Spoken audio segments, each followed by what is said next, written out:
बिस्मिल्लाहिर्रहमानिर्रहीम। अस्सलाम वालेकुम डियर स्टूडेंट्स।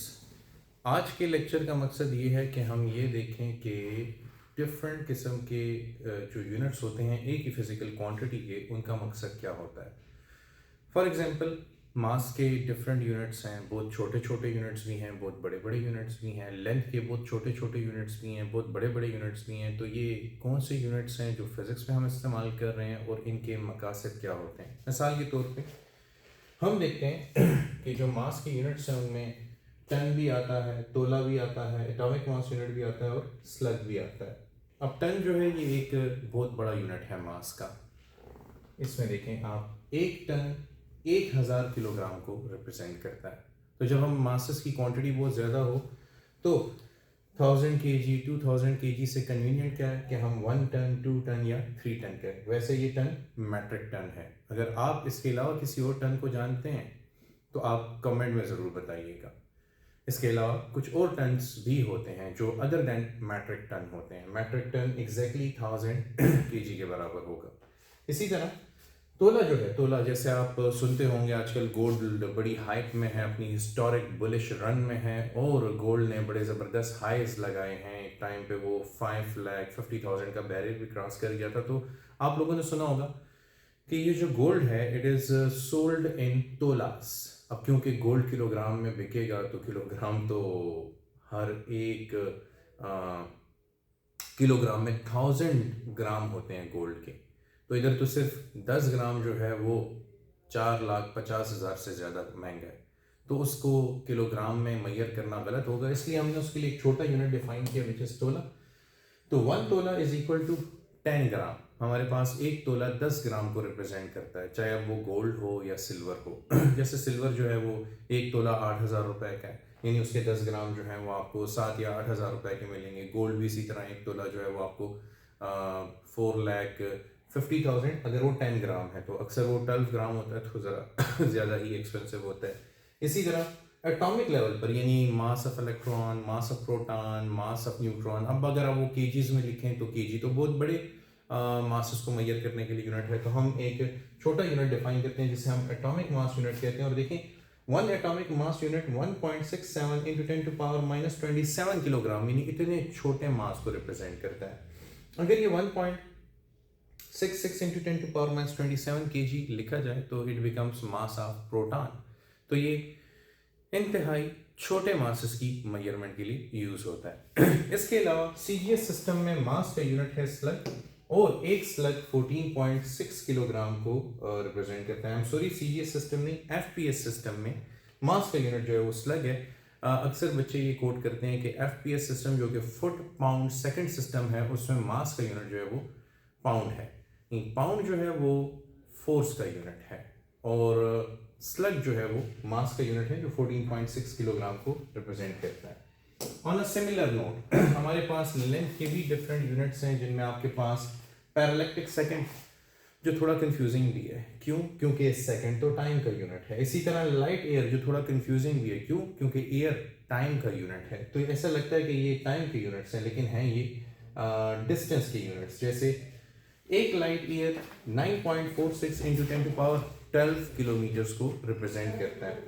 और हर एक पैरालैक्टिक सेकंड में, जिसको हम पारसेक शॉर्ट नोटेशन में कहते हैं, 1 पारसेक कंटेन्स 3.2 लाइट ईयर्स, यानी ये पैरालैक्टिक सेकंड बहुत बड़ा यूनिट है लेंथ का। अब इतने बड़े यूनिट की जरूरत क्या है? एक्चुअली गैलेक्टिक डिस्टेंसेस, यानी दो गैलेक्सीज के दरमियान कितना डिस्टेंस है। जैसे हमारी गैलेक्सी मिल्की वे है और हमारे नेबरहुड में जो गैलेक्सी है वो एंड्रोमेडा है। तो अब ये तो बहुत ह्यूज डिस्टेंसेस हैं, इनके लिए किलोमीटर वाला डिस्टेंस जो है वो अंडरस्टैंड करना, समझना बहुत मुश्किल होता है। जैसे हम खाली लाइट ईयर को भी देखें, 9.46 इंटू 10⁻12 किलोमीटर, अगर हम इसको ओपन करें तो ये जो लाइट ईयर की वैल्यू है, 1 light year is equal to 9.46 को अगर हम विदाउट पावर्स लिखें तो 946 1 2 3 4 5 6 7 8 9 10 किलोमीटर। तो अब देखें ये कितनी बड़ी लेंथ है। यूनिट 10 100 1000 10,000 लाख 10 लाख करोड़ 10 करोड़ अरब 10 अरब खरब 10 खरब which is 94 खरब 60 अरब किलोमीटर ना मैं समझ पाऊंगा ना आप समझ पाएंगे, ये इतनी बड़ी लेंथ है। लेकिन अगर हम उसको सिंपली 1 लाइट ईयर कह दें तो अंडरस्टैंडिंग थोड़ी बहुत डेवलप हो जाती है कि इतनी ह्यूज क्वांटिटी को किसी छोटे से कम्पैक्ट यूनिट की फॉर्म में रिप्रेजेंट करना चाहिए। तो अब ये बहुत बड़ा यूनिट है। इससे भी बड़ा यूनिट वो है पैरालैक्टिक सेकंड, जो 3.2 लाइट ईयर्स को, मतलब इसको 3.2 से मल्टीप्लाई करें तो एक पैरालैक्टिक सेकंड बन जाएगा। तो अब ये डिस्टेंसेस मेजर करने के लिए ये इतने बड़े यूनिट को हमने डिफाइन किया। लाइक एक गैलेक्सी से दूसरी गैलेक्सी तक का फासला, या स्टार से अर्थ तक का फासला, सन से अर्थ तक का फासला। क्योंकि आपको पता है करीब तरीन सितारे की रोशनी भी हम तक पहुंचने में जैसे कि सूरज है 8 मिनट और 20 सेकंड ले लेती है, यानी करीबन 500 सेकंड ले लेती है, जिसके हर एक सेकंड में लाइट 3 लाख किलोमीटर कवर करती है।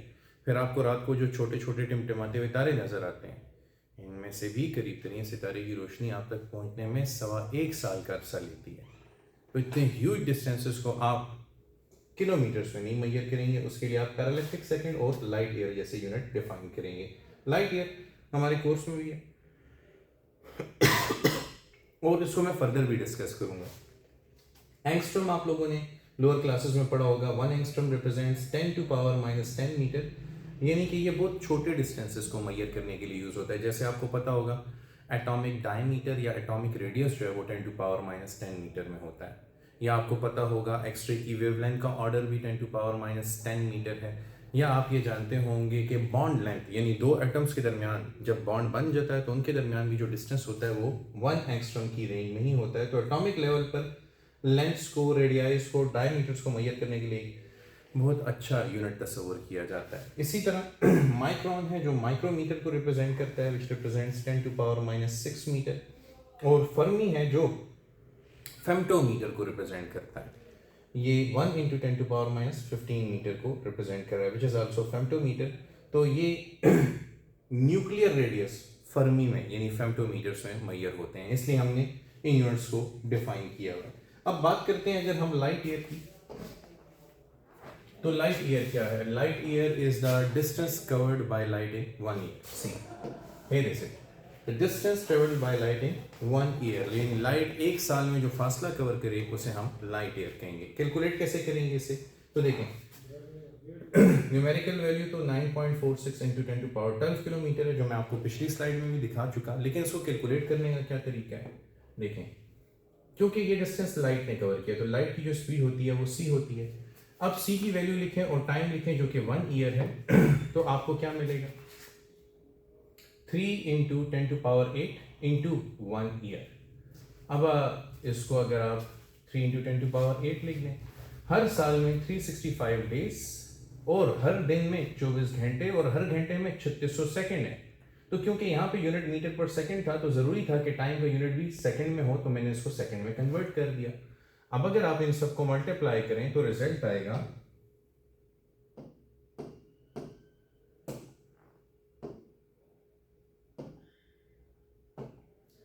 9.46 × 10 टू पावर 15 मीटर, या आप उसको 9.46 × 10 टू पावर 12 किलोमीटर भी लिख सकते हैं। हेंस क्योंकि ये डिस्टेंस लाइट ने एक साल में कवर किया इसलिए हम इसे 1 लाइट ईयर कहेंगे, which is 9.46 × 10 to power 12 kilometre. तो आपको अब ये समझ आया होगा कि डेली लाइफ में एक ही फिजिकल क्वांटिटी के इतने बहुत से यूनिट क्यों हैं। तो वो यूनिट हैं आसानी पैदा करने के लिए कि हम बहुत बड़ी बड़ी लेंथ्स मेजर करनी हो तो पैरालैक्टिक सेकंड, लाइट ईयर जैसे यूनिट इस्तेमाल करेंगे। छोटी छोटी लेंथ्स मेजर करनी हो तो न्यूक्लियर रेडियाई या रेडियस ऑफ प्रोटॉन या रेडियस ऑफ इलेक्ट्रॉन, ये हम फर्मीज में मेजर किया करेंगे।